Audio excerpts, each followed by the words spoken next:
I retired and bought a cabin in the woods so I could finally be alone with nature. No noise, no people, just the wind in the treetops. Then my son-in-law called and said, "My parents are moving in with you. If you don't like it, come back to the city."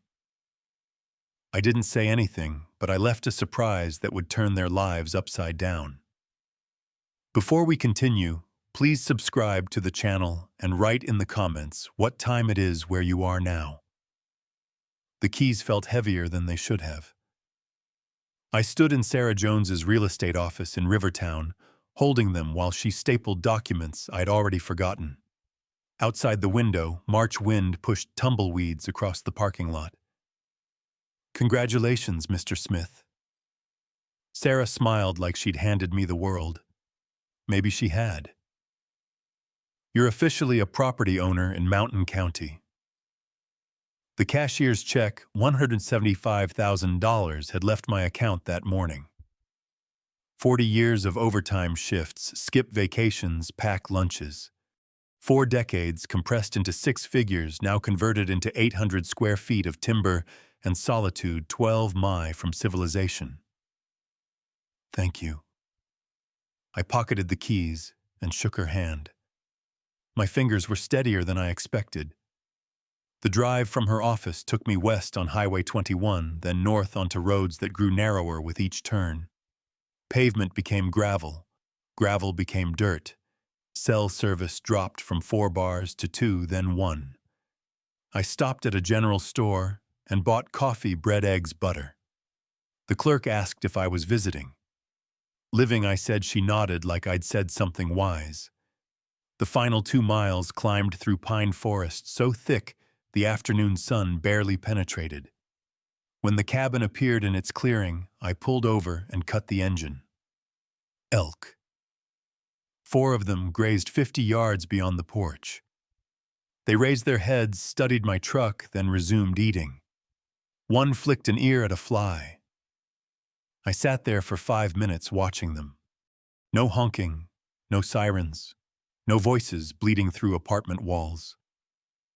The cabin was exactly as the photos promised. Weathered cedar logs, green metal roof, stone chimney. Small, yes, but mine. I unlocked the door and stepped inside.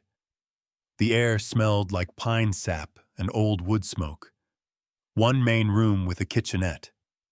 A bedroom barely large enough for a double bed. A bathroom with a shower stall I'd have to enter sideways. Perfect. I unloaded the truck slowly, methodically. Tools on the pegboard above the workbench. Hammer wrenches, handsaw, each in its designated spot. Books stacked on the shelf by subject. History. Engineering manuals. 3 novels I'd been meaning to read for a decade. Coffee maker positioned on the counter, where morning light would hit it first. Every item placed with intention, creating order from the chaos of moving boxes. By the time I finished, the sun was lowering. I made coffee too late in the day, but I didn't care and carried it to the porch. The rocking chair I'd bought specifically for this moment creaked under my weight. The elk had moved deeper into the clearing. A hawk circled overhead, writing thermals. I called Lisa. "Dad," her voice came through, bright and immediate. "Are you there? Did you get it?" "Signed the papers this morning," I said. "I'm sitting on the porch right now watching elk." "I'm so proud of you." The warmth in her tone made my chest tighten. "You earned this. 40 years. I sipped coffee. 40 years I dreamed about mornings where I'd drink coffee and watch wildlife instead of highway traffic. You deserve every moment of peace. She paused. Michael has been so stressed with work lately. Sometimes I forget what peaceful even looks like. Something in the way she said it made me pause. Everything okay? Oh, fine. You know how it is. Middle management pressures. She laughed, but it sounded thin. When can I visit? Anytime, honey. You know that. We talked for another 10 minutes. Her students, her garden plans, safe topics. When we hung up, I sat watching the sun paint the mountains orange and purple. The coffee had gone cold, but I drank it anyway. The phone rang an hour later. My parents lost their house. Michael didn't bother with hello. His voice had the flat tone he used for conference calls. They're moving in with you for a couple months until they find a place. My hand tightened on the armrest. Wait, what, Michael? I just bought this place. It's barely. For a couple months until they find something. I bought this place to be alone. I spent my entire retirement on. Then you should have stayed in Springfield Friday morning. I'll text you their arrival time. The line went dead. I sat there holding the phone, staring at the clearing where the elk had been. They'd moved on. Smart animals. My knuckles had gone white on the armrest. I forced myself to release it, flex my fingers, breathe. Inside, I poured another coffee I didn't want, and sat at the kitchen table. From my jacket pocket, I pulled a small notepad and a pen. The kind of engineering pad I'd carried for 40 years, grid paper, for sketches and calculations. I started writing not emotional venting questions, timeline estimates, resource assessments. The cabin keys sat on the table beside my notepad. An hour ago, they'd meant freedom. Now they meant something else entirely. I picked them up, felt their weight, set them down with deliberate care. 40 years. I'd been the reasonable one, the peacemaker, the man who swallowed inconvenience to keep family peace. Not anymore. Dawn came through the kitchen windows and found me still at the table. Empty coffee cups formed a semicircle around my notepad, which had grown dense with lists, diagrams, questions written and rewritten. I hadn't slept, didn't need to. My mind felt sharp in a way it hadn't for years, focused, crystalline, operating on something cleaner than rest. I made fresh coffee and studied my notes. Then I cleaned up, loaded my truck, and drove back to Rivertown. The National Forest Ranger Station sat 20 minutes west, a modern building designed to blend with the landscape. Inside, educational displays showed wolf packs, bear territories, elk migration patterns. A ranger, maybe 40, with the weathered face of someone who spent more time outdoors than in, looked up from his desk. Help you? I just moved up from Springfield, I said. Bought a place off County Road 5. Beautiful area, he smiled. You'll want to be careful with food storage. Lots of bear activity come spring. What about wolves? I've heard they're back in the region. Reintroduction's been successful. He stood and moved to a wall map pointing to areas marked with colored pins. They're usually shy, but they've got incredible sense of smell. Can detect prey or food. Food from miles away. You hunting? No, just curious. I want to be prepared.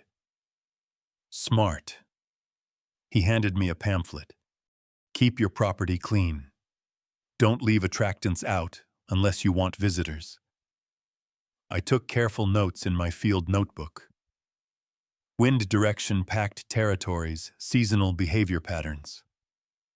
I thanked him warmly, mentioned again that I was from Springfield and still learning about mountain life.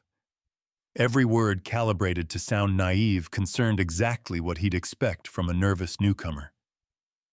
Back in Rivertown, I found an outdoor supply store, the kind with taxidermy on the walls and racks of camouflage gear. The camera section sat between hunting equipment and security systems. Looking for wildlife cameras, I told the clerk, want to monitor bear activity near my property. He showed me 2 models with motion activation, night vision, cellular connectivity. These will do you right. We get lots of folks wanting to keep an eye on their land. $350. I paid cash at the cabin Wednesday afternoon. I installed them methodically, one covering the driveway approach, one angled toward the front porch. I tested the motion sensors, checked signal strength, adjusted positions until the coverage was perfect. The engineering part of my brain, 40 years of solving structural problems, found satisfaction in the precision. Hide the cameras enough to be unobtrusive. Position them for optimal capture. Test, adjust, verify. Both cameras connected to my phone with 1 bar of cellular service. Weak, but functional. Thursday morning, I drove back to Rivertown. The butcher shop sat on a side street, the kind of place that served ranchers and local restaurants. Need 20 cts of beef scraps, I said. Organ meat fat trimmings for dogs. The butcher didn't blink. You got it. $50 for meat wrapped in white paper loaded into coolers I'd brought. The smell was immediate and powerful. Blood, fat, raw flesh. Thursday afternoon, I stood in the clearing behind my cabin with the coolers open. The wind came from the west. I checked it the old way, wetting my finger and holding it up. I walked 30 yards from the structure upwind. Then I placed the meat in 3 piles, spreading it to maximize scent dispersion, not random, calculated, close enough to draw predators to the area, far enough that they'd focus on the piles, not the building. I wasn't trying to endanger anyone.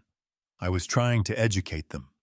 Back inside the cabin, I moved through each room, locked windows, turned off unnecessary power, set the thermostat to minimal heat, protecting my investment while setting my trap. I paused at the door, took one last look at the space I'd inhabited for less than 3 days, and left without hesitation. The drive to Springfield took 5 hours. I arrived at my old house just before midnight. The suburban place I hadn't yet sold, still partially furnished, but hollow. I unloaded my truck, set up my laptop in the living room, propped my phone where I could watch the camera feeds. Then I waited. Friday morning at 10:00, a sedan appeared on my phone screen. Robert and Mary emerged, looking around with expressions I recognized even on the small display. Displeasure, judgment. The camera microphone picked up their voices. This is where he's living now. Mary wrinkled her nose. It smells like pine and dirt. At least it's free. Robert walked toward the cabin. We'll stay a few months. Let Michael figure out the next step. I don't see why we had to come all the way out. Mary stopped, froze. Robert, wolves. 3 shapes emerged from the northwest tree-line, gray and brown, moving with cautious purpose toward the meat piles. Not aggressive, not interested in humans, just hungry. Robert saw them, turned white. Get in the car now. They ran. Mary stumbled, recovered. Car door slammed. The engine started and gravel sprayed as they reversed wildly, then accelerated down the driveway. The wolves, unbothered, continued toward the meat. I closed the laptop and picked up my coffee. Took a slow sip. 20 minutes later, my phone rang. What did you do? Michael's voice had lost its businesslike edge. Now it was just fury. My parents nearly got attacked. I didn't do anything, I said calmly. I warned you this property is in the wilderness. You set this up. You baited those animals. Michael, I live in wolf country. Wolves live here. This is their home. Maybe you should have asked before assuming you could use mine. You're insane. You're going to what, sue me because wildlife exists on my property? Good luck with that. This isn't over. No, I said it's just beginning. I pressed end call, set the phone down deliberately, returned to my laptop, and opened the footage again, watching the wolves finish the meat and disappear back into the forest. Outside my Springfield window, the mountains rose in the distance. Somewhere up there, my cabin waited. I'd been planning defense, but sitting there watching the recording one more time, I realized something had shifted.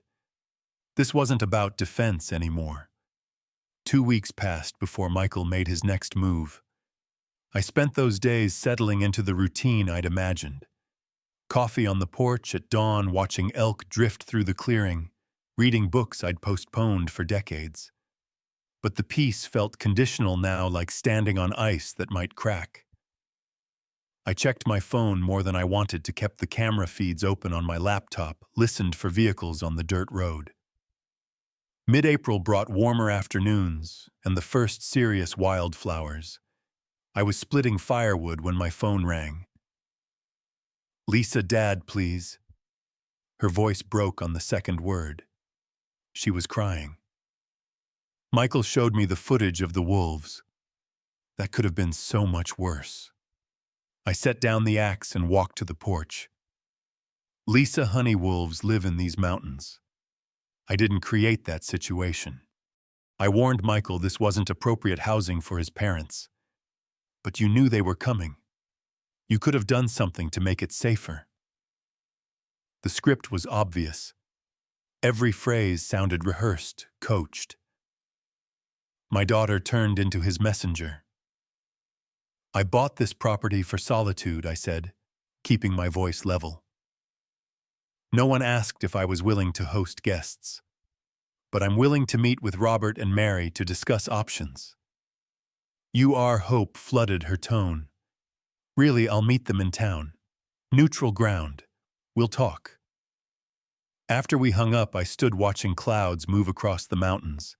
She genuinely believed she was helping. That made it worse. 2 days later, I drove to Rivertown for the meeting. I'd spent both evenings preparing, researching comparable rental prices for rural Green State properties, printing 3 copies of a standard short-term rental agreement, reviewing property law basics. I practiced my presentation in the truck mirror that morning, testing different phrasings until I found the right balance.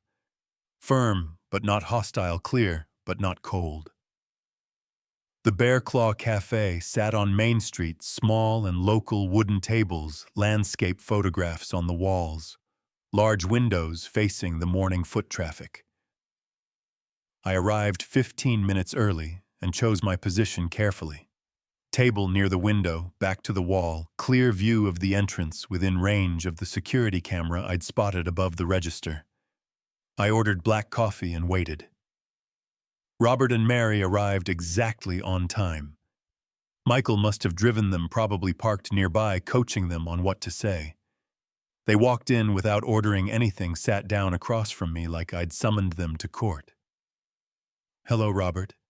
Mary, would you like coffee?" Robert ignored the question. "John, this has gone on long enough. We need those keys today." "We're not here for coffee," Mary added. "We're here because family is supposed to help family." I pulled the rental agreement from my folder and slid it across the table. The paper made a soft sound against the wood. I aligned it perfectly with the table edge and tapped it once with my index finger. "I agree, which is why I've prepared a proposal." Robert glanced down, then back up, his face wreathing. "A rental agreement. You're charging us rent. Market rate for a furnished property in this area. 1,200 monthly, 6-month lease, standard terms. You want money from your own family." His voice climbed. Other patrons glanced over. "From people who have nowhere to go." Mary leaned forward, her expression wounded. "I never thought you were this kind of person, John. Greedy. Just plain greedy." I stood, collected my folder, and picked up my coffee cup to bust it. Habit, courtesy, the kind of gesture that separated me from people who expected to be served. "Then I guess we don't have an agreement. You'll need to find alternative housing. You can't just—" "Where are we supposed to?" Robert half rose from his chair. "That's not my problem to solve. Good afternoon." I nodded to the barista on my way out. In the truck, I sat for a moment with my hands on the steering wheel, breathing steadily, letting the adrenaline settle. Then I started the engine and drove home. That evening, my phone became a weapon aimed at me from multiple directions. First call came around 6. Cousin Linda, someone I hadn't spoken to in 3 years. John, it's Linda. I heard you've been having some difficulties. Difficulties from whom Michael called me. He's worried about you. Said you're isolated in the mountains acting strangely. The strategy revealed itself completely. He was building a narrative, planting seeds with every family member he could reach. Linda, I'm fine. I retired to Green State. That's not strange. That's a plan I've had for years. He said there was an incident with wild animals and you refused to help his parents. That's an interesting version of events. Thanks for checking on me, Linda. I'm doing well. I ended the call and stared at the phone. 20 minutes later, a former colleague from Springfield. Same script, different voice. Michael had reached out expressing concern about John's mental state. The third call came at 8:30. Lisa again. You embarrassed them. Not crying now, angry. In public, what were you thinking? I offered them a fair solution. They rejected it. A rental agreement. Dad, their family, Michael's parents. And this is my home, my retirement, my one place of peace which I bought with money I saved for 40 years. Michael was right. You've changed. You've become someone I don't recognize. The words landed like she'd meant them to. I kept my voice quiet, controlled, even as something cracked inside my chest. Maybe I have, or maybe everyone else has, and I'm just finally noticing. The line went dead. She'd hung up on me. I sat at the kitchen table, with my phone in my hand, watching darkness settle over the mountains. 3 calls in one evening, all saying the same thing. John Smith is unstable, dangerous, unreasonable. The isolation I'd sought was being weaponized, turned into evidence of mental decline. Michael wasn't trying to take the cabin anymore. He was trying to destroy my credibility, first, make me seem incompetent, turn the family against me so no one would believe my version of events. Classic strategy. Isolate the target. Control the narrative. Strike when they're defenseless. I opened my laptop and began typing. Mr. James Wilson, attorney at law. I sent the email at 9:47 that night. Careful words, factual language, no emotion bleeding through. I needed legal advice regarding family pressure over property ownership. Potential claims, asset protection. I included the basics. My age, property value, family situation, and 3 specific questions about elder law and estate planning. Then I poured myself bourbon. 1 glass, 2 fingers, no ice. I wasn't a heavy drinker, but tonight warranted it. The porch was cold for April, but I sat out there anyway, watching stars emerge over the mountains. Somewhere down there, Michael was planning his next move. I intended to be several steps ahead. Morning came with an email waiting. James Wilson had responded at 7:15. He could meet Thursday afternoon at his office in Rivertown. Fee structure $320 per hour. I confirmed the appointment immediately. For the next 3 days, I organized documentation. My engineering background served me well. Everything labeled, dated, cross-referenced property deed in one folder, purchase documents in another family tree diagram, showing relationships, written timeline of events, starting with Michael's first call, transcripts of key phone conversations, from my detailed notes, printouts of the rental agreement Robert had rejected. By Thursday morning, I had a leather portfolio case packed with evidence that could build a case as solid as any foundation I'd ever engineered. Wednesday evening, my phone rang. Lisa. Dad. Her voice sounded thin, exhausted. I'm sorry I yelled at you after the coffee shop thing. I'm exhausted. I understand, honey. This has been hard on everyone. Michael is so stressed. He's been trying to help his parents ever since Robert lost all that money. I went very still. Lost money, what happened? Oh, you didn't know Robert was playing poker online. Lost $50,000 over 6 months. That's why they lost the house. It was mortgaged for the gambling debts. 50,000. The number hung in the air like smoke. That's a substantial amount. No wonder Michael has been under pressure. Yeah. And he keeps talking about solutions, about how if we could just, I don't know, reorganize family assets. She was talking faster now. Stress overriding caution. He mentioned something about putting your cabin in a family trust so it could benefit everyone eventually, for your estate planning, you know, and the property value is probably already up since you bought it in March. Every word was a piece clicking into place. A family trust. That's an interesting idea. When did Michael suggest this? A few weeks ago he said it would be good for tax purposes when you... Well, in the future. I don't really understand estate planning stuff. Neither do I. That's why I'm consulting an attorney this week just to make sure everything's proper. An attorney. Her voice sharpened. Dad. Is that necessary? At my age with property worth this much, yes. It's the responsible thing to do. After we hung up, I added 6 pages of notes to my documentation. Robert's gambling. Michael's scheme disguised as estate planning. The timeline of desperation driving aggression. Thursday afternoon, I drove to Rivertown and parked across from Smith's Hardware on Sheridan Avenue. Wilson's office occupied the 2nd floor. Professional signage, steady foot traffic, well-maintained building. I watched for 5 minutes assessing. Then I grabbed my portfolio and went inside. James Wilson was 50-some Green State, weathered with the direct manner of someone who'd grown up on a ranch before law school changed his path.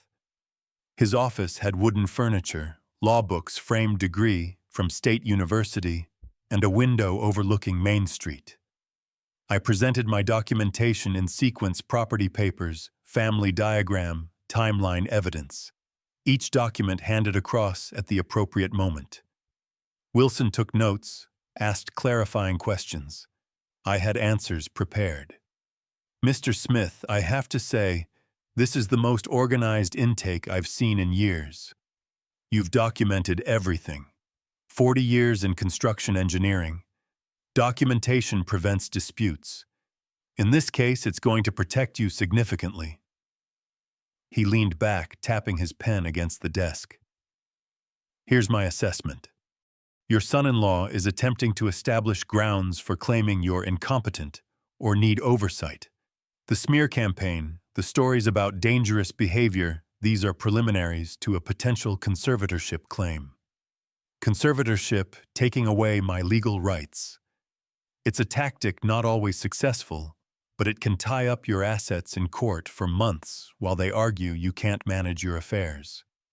The solution is to prove conclusively that you are managing your affairs competently, which is what we're doing right now.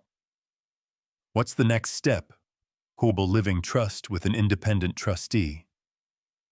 I'll be frank, it'll cost about $2,500 in legal fees, but it makes you essentially untouchable.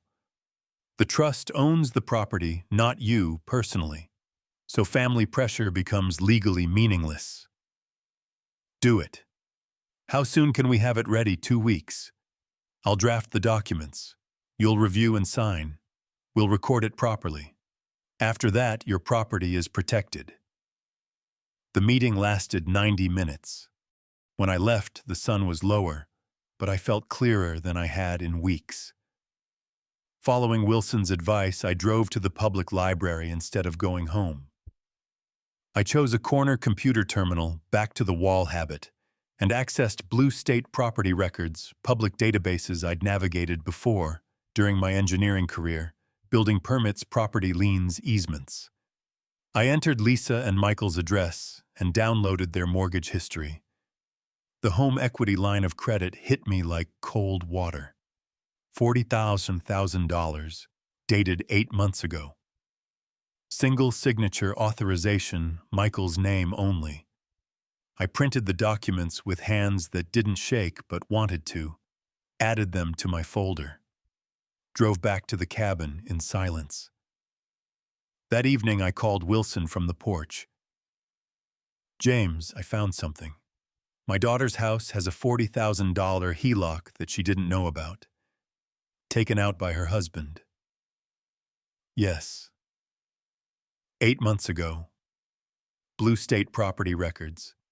Blue State allows single spouse HELOCs under certain conditions, but hiding it from a spouse. That's a different matter. Has she discovered it yet? I'm not sure when or if I should tell her. That's not a legal question, John. That's a family question. But from a legal perspective, this information explains his motivation.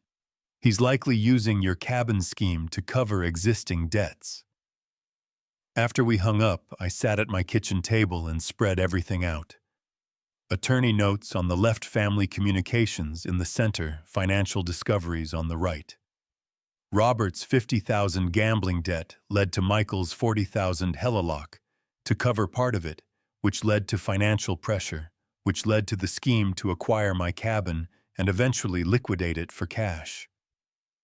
Everything connected. I pulled out a legal pad and started drawing lines between related facts, circling key points, writing questions. Can Wilson investigate HELOC legality? Does Lisa have legal recourse? When to inform Lisa how to protect her without alienating her further? My phone buzzed. Text from Wilson. "Trust documents ready Monday for review." I replied, "I'll be there." Then I made one final note at the bottom of my pad. Michael is cornered. Cornered animals attack. Prepare for escalation. 3 weeks later, on a Monday morning in early June, I drove to Wilson's office for the trust signing. The portfolio case beside me held 3 weeks of organized financial records, bank statements, retirement accounts, property appraisals, investment documentation, everything consolidated, labeled, ready. Wilson's assistant had the documents waiting on the conference table, 43 pages total, each signature line flagged with a yellow tab. I read every page while Wilson answered emails at his desk, giving me time. The revocable living trust designated him as independent trustee.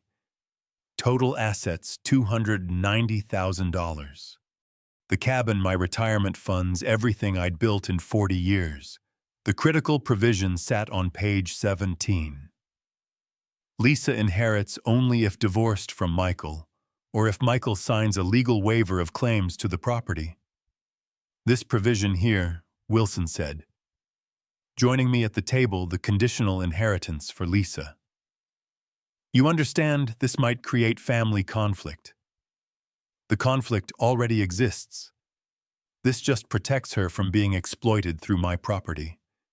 If Michael discovers this trust structure, he'll likely react aggressively. Let him. Everything here is legal.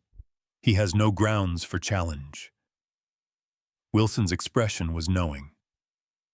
Legal grounds and family drama are different things. Are you prepared for him to escalate? I've been preparing since March. That's why we're sitting here. He smiled slightly. Fair enough. Let's execute these documents. My signature was steady on every page. The notary, Wilson's assistant, professional and efficient, applied her seal with practiced precision. The sound it made was satisfying structural integrity, legal edition. I wrote a check for $500 and left with copies of everything in a sealed envelope. The rest of that week, I worked through my financial institutions methodically. Each phone call followed the same pattern. Identify myself, request beneficiary change forms, explain the trust structure, confirm documentation. Mr. Smith, I have your beneficiary change request.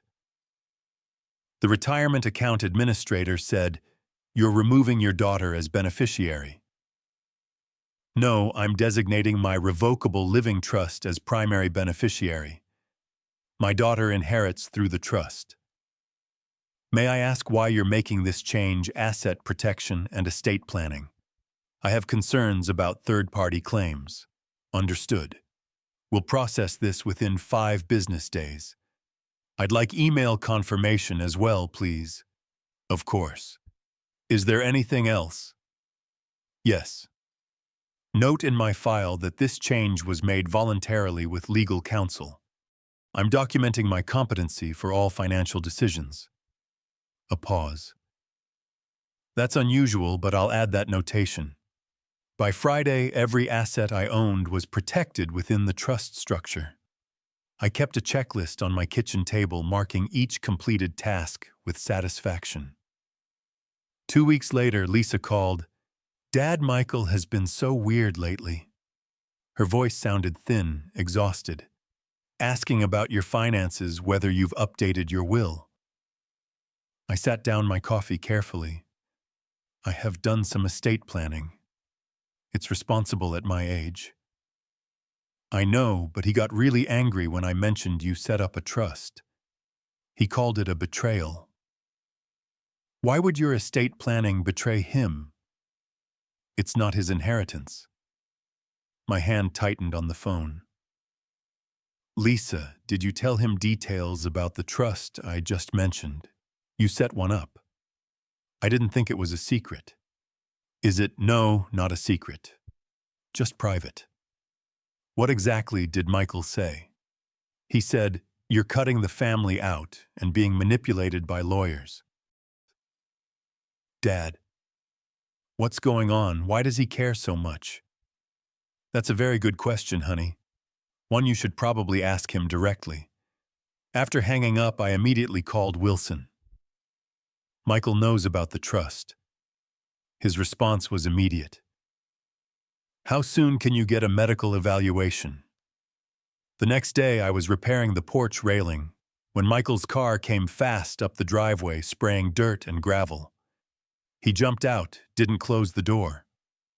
Properly stormed toward me. I calmly set down my tools, retrieved my phone, started recording video. I stood at the top of the porch steps, 6 stairs up, giving me elevated position. Michael had to approach uphill, looking up at me. I held the phone at chest-height lens, obviously pointed at him. Michael, you're on my property uninvited. I'm recording this conversation. I don't care about your recording. His face was red, movements aggressive. You set up some legal scheme to steal from your own daughter. The trust protects my assets and ensures Lisa inherits appropriately. It's completely legal. Appropriately, what does that mean? Unless she divorces me. That's what you really want, isn't it? The trust ensures my property isn't subject to claims by third parties. That's standard estate planning. Third parties, I'm family. Your son-in-law. You're my daughter's husband. You have no legal claim to my property. The trust simply formalizes that reality. His voice climbed higher. We'll see about that. I'll get a lawyer. I'll contest this. I'll make sure you never see Lisa again. You're threatening to isolate my daughter from me because I protected my own property. That's interesting. For the record, this isn't over. Then leave my property now, or I'll call the sheriff for trespassing. He stormed back to his car. The engine roared. Gravel sprayed as he reversed whooi and sped down the driveway. I stopped recording, reviewed the footage immediately, faces visible, audio, clear threats documented. I uploaded it to cloud storage and emailed a copy to Wilson with subject line: Evidence hostile confrontation. That evening, I wrote a detailed incident report. Date, time, what was said. No witnesses, unfortunately, but the video captured everything. Wilson's response came within an hour. Continue documenting everything. Consider medical evaluation to preempt competency challenges. Expect retaliation. They're running out of options. I called Dr. Amanda Lee's clinic the next morning. The receptionist asked if something specific prompted the request. I'm 67. I own property and I want documentation that I'm healthy and competent. Preventive planning. The appointment was scheduled for the following Monday. I sat at my table that night reviewing the confrontation video, watching Michael's rage play out on the small screen. His mask had dropped completely when the money was threatened. Every word recorded, every threat documented. My phone buzzed. Email from Wilson. Good thinking on medical eval. They'll likely try adult protective services next. Standard playbook for these situations. Stay ahead of them. I type back already scheduled. Appointment next week. Before closing the laptop, I looked at the framed photo of young Lisa on the mantel, 8 years old, missing her front teeth, laughing at something I'd said. I wondered how much collateral damage this war would create before it ended. Monday morning found me at Dr. Lee's clinic 15 minutes early. The medical building was modern, single-story, efficient. I filled out paperwork requesting copies of all test results and assessments. When Dr. Lee called me back, I explained directly. I'm 67, own property, and want baseline medical documentation proving my physical and mental competency. She was a sharp woman in her 50s, with the weathered competence of someone who'd practiced rural medicine for decades. Her expression showed understanding. I see. Unfortunately, I've encountered situations like this before. Adult children sometimes challenge parents' competency to gain control of assets. That's exactly what I'm preventing. Can you provide a detailed written assessment? Absolutely. I'll conduct comprehensive cognitive testing and provide a formal letter for legal purposes. Correct. Correct. I want documentation that can stand up in court if necessary. Then let's be thorough. The examination took 90 minutes. Blood pressure, reflexes, blood work, then cognitive testing, mini mental state examination, clock drawing, memory recall exercises. She asked me to draw a clock showing 3:15. I drew it precisely. She asked me to remember 3 words, apple, table, penny, and recall them after 5 minutes. I remembered all 3. She asked me to count backward from 100 by sevens. I did so accurately. When finished, Dr. Lee typed notes at her computer, then printed a letter on clinic letterhead. Mr. John Smith is mentally competent, physically healthy, fully capable of managing his own affairs and making independent decisions regarding his property and finances. Patient alert-oriented, cognitively intact. No signs of dementia, confusion, or diminished capacity. She signed it, applied the clinic stamp, handed me both the letter and copies of all test results. $250 for the extended evaluation. I paid by credit card, noting the transaction carefully for my records. 2 days later, I was in my workshop shed organizing tools when an unfamiliar sedan pulled up. A professional-look woman in her 40s emerged carrying a tablet and official folder. Mr. Smith, I'm Karen Brown from Adult Protective Services. I'm here regarding a complaint filed about your welfare. The flash of anger was immediate, but I kept my expression neutral. A complaint by whom I can't disclose that during my initial assessment. May I come inside? Of course. Would you like coffee? No, thank you. This is a standard welfare check. I let her inside. Door held open. Transparency. I should tell you up front. I'm involved in a property dispute with family members. I suspect this complaint is part of that conflict, not genuine concern about my welfare. I appreciate your honesty. I'll conduct my assessment objectively. If the complaint is unfounded, I'll document that. Karen walked through the cabin with her tablet documenting everything. The kitchen was clean, organized, bills paid and filed systematically. Refrigerator stocked with fresh food, bathroom tidy, bedroom orderly, no safety hazards, no signs of neglect or confusion. Do you have any difficulty managing daily tasks, cooking, cleaning, paying bills? No difficulty at all. I've lived alone since retiring. I manage everything independently. The complaint mentions concerns about your mental state. Have you experienced memory problems, confusion, or difficulty making decisions? I retrieved the folder from my desk. I had a comprehensive medical evaluation 2 days ago specifically to address this concern. She read Dr. Lee's assessment carefully. This is very thorough and recent.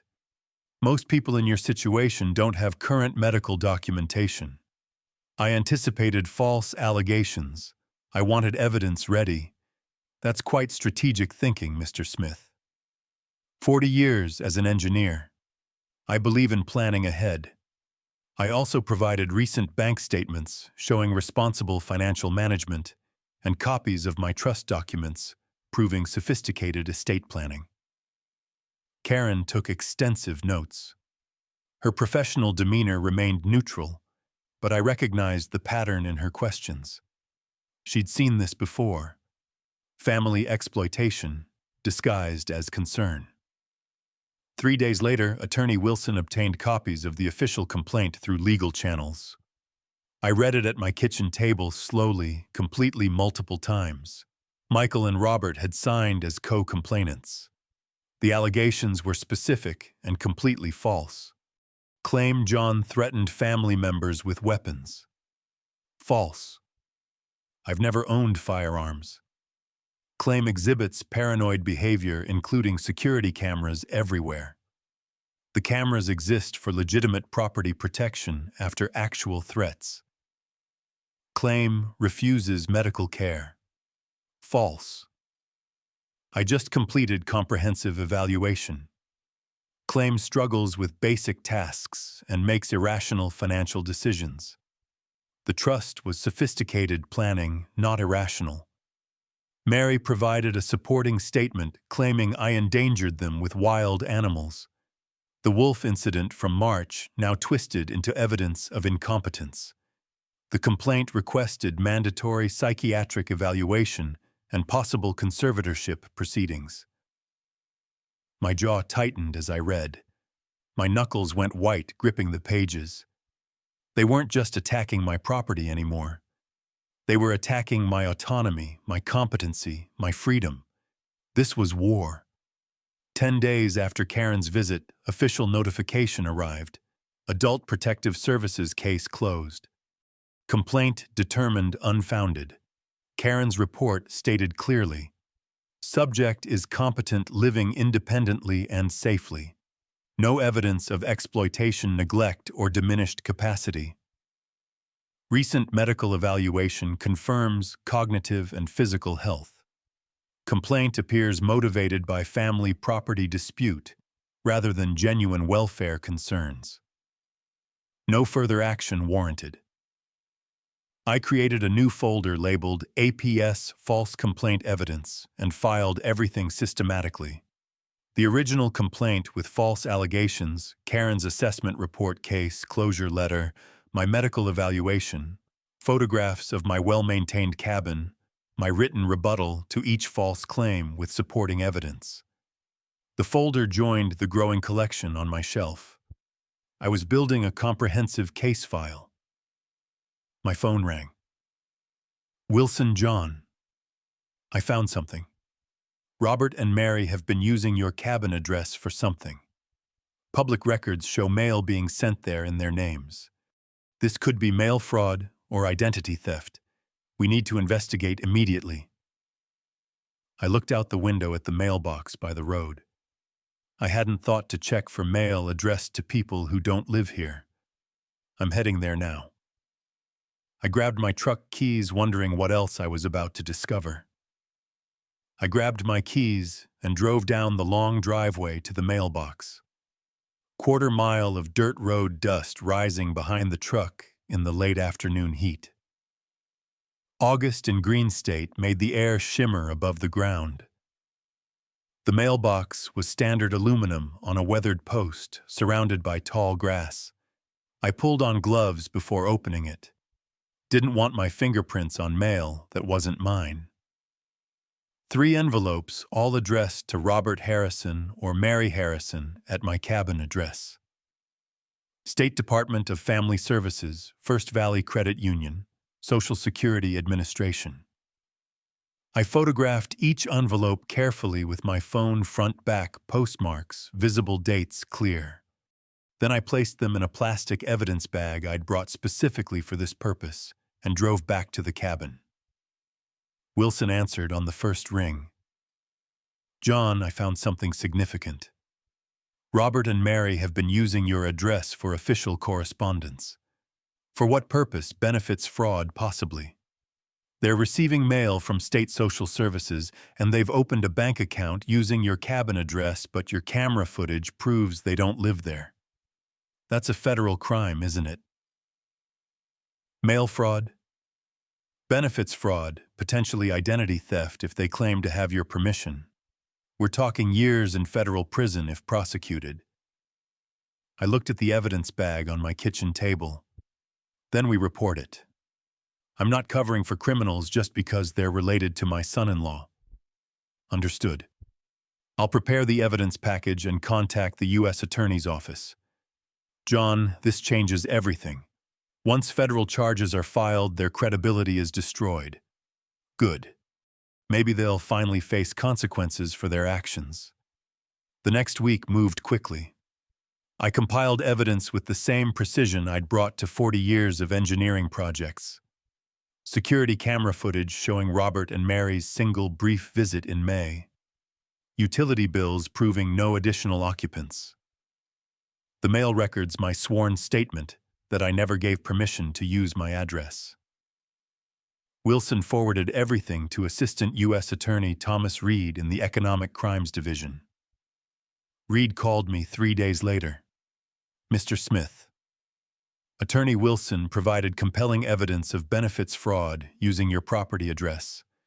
I never gave permission for them to use my address. I have camera footage proving they don't live here. I've reviewed the footage. It's clear they visited once briefly and never returned. How long has mail been arriving in their names, based on postmarks? At least 6 weeks. That establishes pattern combined with benefits applications claiming Green State residency. We have sufficient evidence for federal investigation. I'll be frank. This will likely result in criminal charges. I'm not trying to ruin their lives, but I won't allow my property to be used for fraud. You're doing the right thing by reporting this. We'll handle it from here." While Wilson investigated Robert and Mary's fraud, he discovered something else in Blue State public records. Michael and Lisa's home had 3 missed mortgage payments, $9,000 in arrears. Notice of default filed. First step toward foreclosure. "John, this explains his desperation," Wilson said when he called. "He was counting on your cabin to solve his financial crisis. When your trust blocked that plan, he had no backup." I sat at my kitchen table processing this. His own home is at risk. There's an unconventional option I need to mention. You could purchase the defaulted debt. Banks sell delinquent loans at discount to collection companies. You'd become the creditor, but anonymously through an LLC. Michael would never know. The implications settled over me slowly. That would give me complete leverage. Yes, but it's also ethically complex. You'd control whether your daughter keeps her home. Let me think about it. I walked my property that evening, circling the cabin, following the tree line, considering if I bought the debt, I'd control Michael's future. That was power I'd never wanted. But if the bank foreclosed, Lisa would lose her home. She was innocent in all this.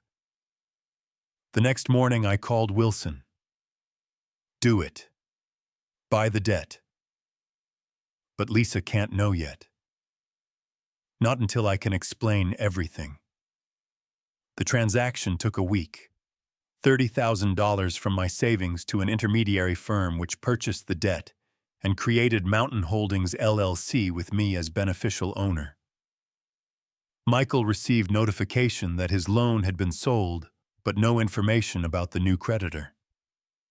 I filed the wire transfer receipt in a folder labeled simply Leverage. By mid-August, my position had transformed completely. Robert and Mary faced federal investigation. Michael's mortgage debt was secretly under my control. Every manipulation attempt was documented. My own property and assets were legally untouchable. But I felt no triumph, just weariness. This was supposed to be peaceful retirement. Instead, it had become warfare where my opponents forced me to fight back. I sat on my porch at sunset, the evidence folders stacked beside me, and made my decision. Lisa deserved to know the truth, all of it. She deserved to understand what her husband had done, what danger her home was in, what her father had been protecting her from. I pulled out my phone and typed, "Honey, we need to talk. Can you come to the cabin this weekend, just you? It's important." Her response came 10 minutes later. "Is everything okay? You're worrying me." "Everything's fine with me, but there are things you need to know about your financial situation. Things Michael hasn't told you." "What things, Dad? You're scaring me." "Not over text, in person." "Saturday afternoon I'll make lunch. Michael has a work trip this weekend. I can come Saturday." "Perfect. Just you. This conversation is between us." "Okay. I'll be there around noon." I set down the phone and looked at the mountains darkening against the sunset. Tomorrow I'd prepare. Saturday I'd tell my daughter how badly her husband had betrayed her trust. The truth wouldn't be easy. She might not believe me initially. She might be angry, but I'd kept these secrets long enough. Saturday morning arrived with crystalline clarity. I woke early, nervous in a way I hadn't been throughout this entire conflict. Facing Michael required strategy. Facing my daughter required something harder. Honesty that would hurt her. I cleaned the cabin already clean, but I needed activity. Prepared chicken salad for sandwiches, her childhood favorite. Organized the evidence folder on the kitchen table where she'd sit. Her sedan appeared around 11:30, dust trailing behind on the driveway. She emerged looking tired, worried. I met her on the porch and hugged her. She was tense. We started with coffee and small talk. Her teaching job, the weather, anything but the real conversation. But the folder on the table kept drawing her eyes. Finally. "Dad." "What's going on? Your text scared me." I took a breath. "Honey, there are things about your financial situation that Michael hasn't told you. Serious things." She laughed nervously. "What did he forget to pay a credit card bill? He sometimes gets distracted. Your house is in foreclosure. 3 months of missed mortgage payments. The bank was about to take your home." Her face drained of color. "That's not possible. We pay the mortgage. Michael handles it online every month." "That's what he told you." "Here's what actually happened." I slid the notice of default across the table. She read it slowly, hands beginning to shake. "This says the loan was sold to Mountain Holdings LLC. Who is that? That's me. Well, technically a company I owned through my attorney. I bought your debt from the bank.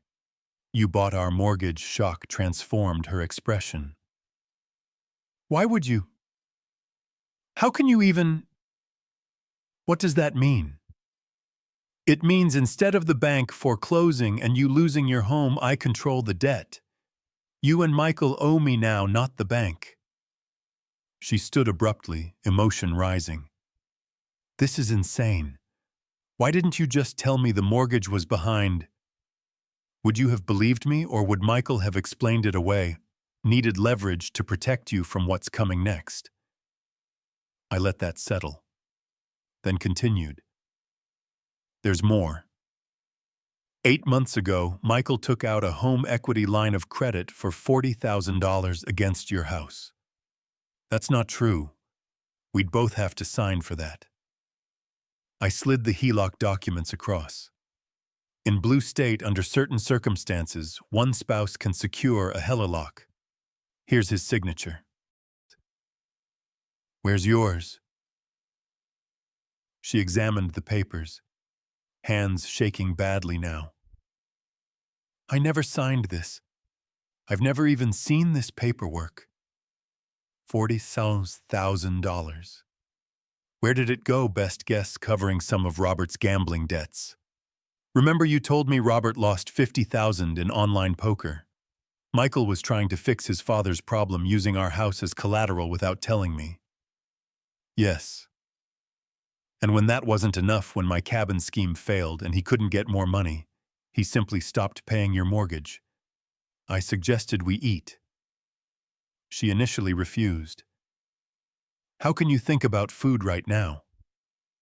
But I insisted gently. We needed a break before the next revelations. The sandwiches tasted like dust, but we ate anyway. Afterward, I showed her the rest systematically, chronologically. The recording of Michael's threatening confrontation on my porch. The APS false complaint where he tried to have me declared incompetent. Robert and Mary's federal mail fraud using my address. Each piece of evidence carefully presented with dates and context. She listened initially defensive. Michael wouldn't do that, then doubtful. Are you sure these documents are real finally? As the evidence became overwhelming, devastated. When I showed her the APS complaint, where her husband tried to have her father's legal rights taken away, she broke not gentle tears, wrenching sobs that shook her shoulders. I let her cry, didn't offer platitudes, just sat present. When she could speak, it was through tears. How long have you known Pieces since May? Everything since July. She looked at me with hurt and anger. Months. You've known for months that my marriage is a lie, that I'm in financial danger, and you didn't tell me. I met her eyes. If I had told you in May with no proof, would you have believed me, or would Michael have convinced you? I was paranoid? Vindictive? Exactly what he was already saying. Her voice dropped quieter, knowing I was right. I don't know, probably not. That's why I waited. That's why I gathered evidence. So you'd know the truth was real, not just your father's opinion. I refilled her coffee, pushed the sugar bowl toward her. She liked it very sweet when stressed a detail from childhood. Eventually, I had to present the choice. You have a decision to make, and you need to make it soon. What decision, stay with Michael or leave him? I won't make that choice for you. How can I possibly decide that right now? You have until the end of August. That's about a week, because federal agents are going to arrest Robert and Mary within 2 weeks for fraud. When that happens, everything becomes public. Michael will be questioned. Your marriage will be news in a town small enough that everyone knows everyone. She was overwhelmed. This is too much. I can't think. If you leave Michael, file for divorce, protect yourself legally. I'll forgive the mortgage debt on your house. You'll own it free and clear. I will help you rebuild. You're bribing me to leave my husband. I'm offering you a lifeline. Whether you take it is your choice, but understand, if you stay with him, I can't protect you from what's coming. Hours later, she gathered her things, exhausted. I walked her to her car, carrying a folder of document copies. Before getting in, she turned. Did you ever think about what this would do to me, knowing all this every single day since I found out? That's why I built such a strong case, so you'd know I wasn't exaggerating. I don't know if I can forgive you for waiting so long. I understand, but I'd rather have you angry at me for waiting than destroyed, because you didn't know in time to protect yourself. I need time to think. You have a week. After that, everything moves forward. With you or without you, she looked at me with exhausted eyes. I don't know who to trust anymore. Trust the documents. They don't lie. People do. She drove away without looking back. I stood in the driveway watching until her car disappeared, wondering if I'd just lost my daughter or saved her. 5 days later, Wednesday morning, I was drinking coffee on the porch when my phone rang. Wilson, it's happening now. Federal agents are executing arrest warrants for Robert and Mary in Blue State. Thought you should know. I sat down my coffee carefully, not celebrating, just acknowledging. Thank you for telling me. An hour passed, then my phone rang again. Lisa, her voice shaken. Dad. Michael just got a call. His parents were arrested by federal agents. Something about fraud. Were you involved in this? I took a breath. I reported crimes to the proper authorities. What happened after that was the justice system doing its job. Long silence, then quietly. I need to call you back. The line went dead. I sat back down staring at the mountains, wondering if my daughter would ever forgive me for setting this chain of events in motion. Within 3 hours, Michael called, screaming, "You did this! You turned them in! You destroyed my family!" I remained silent, letting him exhaust himself. Your parents committed federal crimes using my property. I reported it. That's what law-abiding citizens do. I'll tell everyone. I'll make sure they know you orchestrated this, that you're vindictive and cruel. Go ahead. I have documentation of every crime they committed. My attorney will be happy to share it publicly. Wilson had driven to my cabin specifically for this moment. I handed him the phone. Mr. Harrison, this is James Wilson, legal counsel for John Smith. His voice was professional, measured final. Your parents committed federal crimes. My client fulfilled his civic duty by reporting those crimes to authorities. Any attempt to defame him will result in immediate legal action. Do you understand? Click. Michael had hung up. Friday afternoon, Michael attempted to sell the house he shared with Lisa, desperately needing cash for his parents' legal defense for his own survival. But the title search revealed the problem. The mortgage was in default and owned by Mountain Holdings LLC. His realtor explained he couldn't sell without the lien holder's approval. Michael called Wilson in a panic. Your firm owns my mortgage. How is that possible? My client purchased your defaulted debt through legal channels. You were notified weeks ago that your loan was sold. I need to sell this house. My parents need lawyers. Please. Wilson's response was calm. My client is willing to discuss terms. You'll receive formal offer within 24 hours. Saturday morning, a courier delivered a certified letter. Inside formal offer from me through Wilson's firm terms, I would forgive the entire mortgage debt. $40,000 remaining balance plus $9,000 in arrears. Total debt forgiveness of $49,000. Conditions. Michael must sign divorce papers with no asset claims. He must sign legal waiver relinquishing any claims to my property, estate, or assets. He must sign sworn statement acknowledging he had no legal right to use my cabin or involve me in his financial problems. Deadline 72 hours. If he refused, I would foreclose immediately. He'd lose the house anyway, with nothing gained. Michael called Lisa, tried to convince her to fight this with him. Her response, which I learned later, was simple. I already filed for divorce yesterday. Sign the papers, Michael. It's over. Monday morning, Michael appeared at Wilson's office. Wilson described him later. Disheveled, unshaven, dark circles under his eyes, hands shaking. He signed every document, divorce agreement, property waiver, sworn statement. When it was done, he asked quietly, "Can I at least keep the house?" Wilson's response was matter of fact.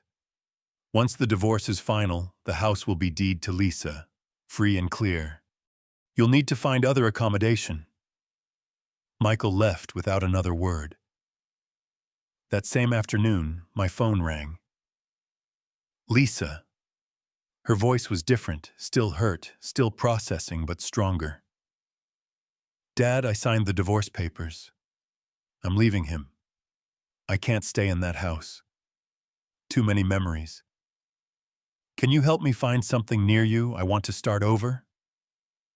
Relief flooded through me. Not triumph, just profound relief. "Of course, honey. We'll find you something perfect, close enough to visit, far enough for your independence. Are you disappointed in me for not seeing what he was sooner? Never. You trusted someone you loved. That's what good people do. He betrayed that trust. That's on him, not you." Her voice broke slightly. "Thank you. I needed to hear that. You're my daughter. I'm proud of you for making the hard choice. That takes real strength." After we hung up, I walked outside to the porch, sat in the rocking chair I'd bought for retirement. For the first time in months, I simply sat still without planning, strategizing, or worrying. The evening was clear. Elk grazed in the clearing. Mountains stood eternal in the distance. I rocked slowly, rhythmically, and allowed myself to feel the weight lifting. Not gone completely. Lisa still needed to heal. The divorce needed to finalize. Robert and Mary still needed sentencing. But lifting the immediate danger was over. My daughter was safe. My property was secure, almost finished. Just one more chapter to write. The one where we figure out what peace actually looks like. 2 weeks later, I sat in a federal courtroom in Capital City State attending Robert and Mary's sentencing hearing. I didn't have to be there. The prosecutor didn't require my presence, but I needed to see this through to the end. Robert and Mary stood before the judge looking diminished in their federal court attire. Their attorney had negotiated a plea deal, guilty pleas, to reduce charges in exchange for lighter sentences.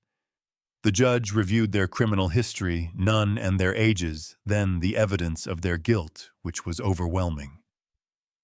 "Mr. and Mrs. Harrison, you've pleaded guilty to benefits fraud.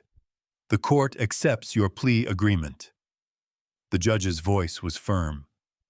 "I want to be clear about the severity of your actions. You exploited systems designed to help citizens in genuine need." "Yes, Your Honor," Robert said quietly. 2 years supervised probation, $50,000 in restitution, and fines, permanent ban from federal and state benefit programs.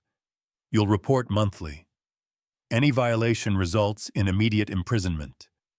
Do you understand?" "Yes, Your Honor," they said in unison. "You're fortunate to avoid prison. Don't squander this opportunity." Dismissed. As I left the courthouse, Robert caught my eye across the lobby. A moment of mutual recognition. He looked away, first defeated. I felt no triumph, only closure. Lisa told me later that Michael moved to a small efficiency apartment in a cheaper area of Springfield. He took minimal belongings, whatever fit in his car. "I saw him one final time when he came for his things," she said. "He looked like a stranger, not angry, just empty. He signed the final divorce papers without a word and left." The divorce was finalized by mid-September. Lisa legally resumed her maiden name, Lisa Smith. With my help, she found a small two-bedroom house in Rivertown, about 15 minutes from my cabin. It was modest, but charming. Older construction needed updates but had good bones and a view of the Blue Ridge Mountains. I provided the down payment as a gift. Lisa secured a mortgage for the remainder using her teaching income and her own excellent credit. She also landed a third-grade position at Rivertown Elementary, starting immediately. I helped her move in, spending a weekend painting rooms and assembling furniture. Simple work, but profoundly meaningful, rebuilding our relationship through practical acts of service. Healing wasn't linear for Lisa. Some days she was optimistic about her fresh start. Other days she was angry at Michael, at herself, even at me, for not telling her earlier. I listened without defending myself, understanding she needed to process complex grief. We fell into a routine Sunday dinners together, alternating between her place and mine. During one dinner, while we chopped vegetables together in her new kitchen, she asked, "Do you think I'll ever trust anyone again, ever want to remarry?" I set down my knife. Honestly, I don't know, but that's okay. Trust isn't something you're supposed to give freely to everyone. It's earned slowly through consistent actions over time. Anyone worth having in your life will understand that. She smiled, small but genuine. When did you get so wise? I'm not wise. I'm just old enough to have made mistakes and learned from them. On a crisp, late September evening, Lisa drove to my cabin for dinner. We cooked together nothing fancy, just spaghetti and salad, and ate on the porch despite the cooling weather. As the sun set, painting the mountains in orange and gold, a small herd of elk emerged from the tree line to graze in my clearing. We sat in matching rocking chairs. I'd bought a second one after she moved nearby and watched in comfortable silence. Then Lisa said quietly, "Thank you, Dad, for everything. For fighting for me even when I didn't understand it, for being patient while I figured things out." Emotion tightened my throat. "You don't need to thank me. You're my daughter. I'll always fight for you. I know, but I want to. You could have walked away protected just yourself. You didn't. That was never an option. Family means we protect each other even when it's hard. I'm sorry I didn't believe you sooner. Don't apologize for being loyal to your marriage. That speaks well of you." She smiled. Genuinely smiled for the first time in months. "Look at that big bull elk. He's magnificent. That's my favorite. I see him almost every evening." I smiled back. "Welcome to the neighborhood, honey. You'll get to know all the regular visitors. I already love it here. This feels like home. It is home for both of us now." Later, after Lisa drove away, I remained on the porch, rocking slowly, watching the last light fade from the sky. I thought back to March, buying this cabin, filled with hope for peaceful retirement, then having that peace threatened by Michael's ultimatum.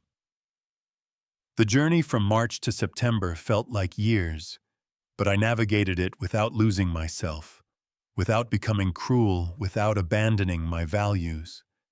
I protected what mattered using law and strategy instead of retaliation and anger. My daughter was safe, building a new life nearby. My property was secure, my autonomy intact. The antagonists faced appropriate consequences, but weren't destroyed beyond recovery. They could rebuild if they chose better paths.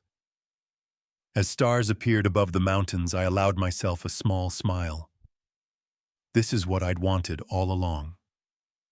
Quiet evenings, wildlife mountain air, and now my daughter close enough to share it with. Not the retirement I'd planned, but better. Because it was earned through integrity rather than luck. I stood, stretched my back. I wasn't young after all, and walked inside to call Lisa just to say goodnight, just because I could, just because she was there and we were okay. The cabin door closed softly. the mountains stood silent. Witness peace hard won and deeply appreciated settled over the property like the September night. If you like this story, please like this video, subscribe to the channel, and share your impressions of this story in the comments. To listen to the next story, click on the box on the left. Thank you for watching.